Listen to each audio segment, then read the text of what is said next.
अस्सलाम वालेकुम वरहमतुल्लाहि वबरकातुहू। आज मैं आप सब लोगों को नमाज की अहमियत पर मज़मून लिखना सिखाऊंगी। तो आइए शुरू करते हैं। अल्लाह ताला का कुरान पाक में इरशाद है कि मैंने जिन्नों और इंसानों को इसलिए पैदा किया कि वो मेरी इबादत करें। अल्लाह ताला को अपनी इबादतों में से सबसे ज़्यादा पसंद है वो इबादत नमाज है, जिसे अरबी ज़बान में सला कहते हैं। नमाज दीन इस्लाम का दूसरा रुकन है। नमाज का मतलब अल्लाह ताला की इबादत करना, नमाज पढ़ना और अल्लाह की राह में खर्च करना यानी ज़कात देना।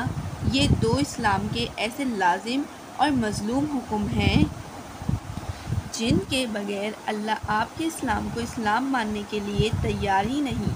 इन्हें कहा जाता है शायर इस्लाम में सबसे बड़े शायर। जहाँ भी ईमान और इस्लाम की बात आई है कुरान और सुन्नत में, वहाँ नमाज लाजमी साथ में चिपकी हुई है, इसलिए नमाज पढ़नी ही पढ़नी है।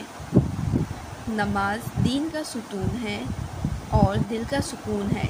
नमाज हर मोमिन मर्द और औरत पर फ़र्ज़ है। हदीस शरीफ में है, अल्लाह के रसूल सल्लल्लाहु अलैहि वसल्लम ने इरशाद फरमाया कि अल्लाह तबारक ताला ने 5 वक्त नमाज अदा करने का हुक्म दिया है।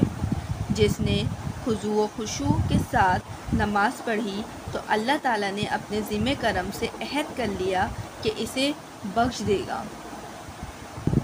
प्यारे हबीब सल्लल्लाहु अलैहि वसल्लम ने इरशाद फरमाया कि नमाज जन्नत की कुंजी है।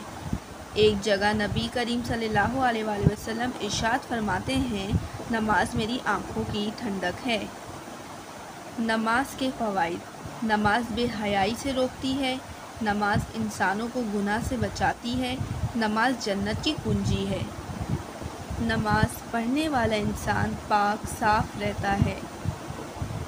नमाज पढ़ने से इंसान गरूर और तकब्बुर से बचता है। नमाज मोमिन की मेराज है। नमाज पढ़ने से इंसान में आजिज़ी और अंसारी पैदा होती है। नमाज बंदे को बुलंद तरीन दर्जे तक पहुंचाती है। नमाज नींद से बेहतर है। नमाज पढ़ने से इत्तेफाक और इत्तेहाद पैदा होता है। बाजमात नमाज पढ़ना सवाब का बाइस होता है। नमाज नेकियां कमाने का बेहतरीन ज़रिया है। रोज़े हशर सबसे पहला सवाल नमाज के बारे में ही किया जाएगा, इसलिए नमाज मुसलमानों के लिए बेहतरीन तोहफ़ा है। अल्लाह तबारक ताला हर मुसलमान को नमाज पढ़ने की तौफ़ीक़ फ़रमाए। आमीन। जज़ाकल्लाह।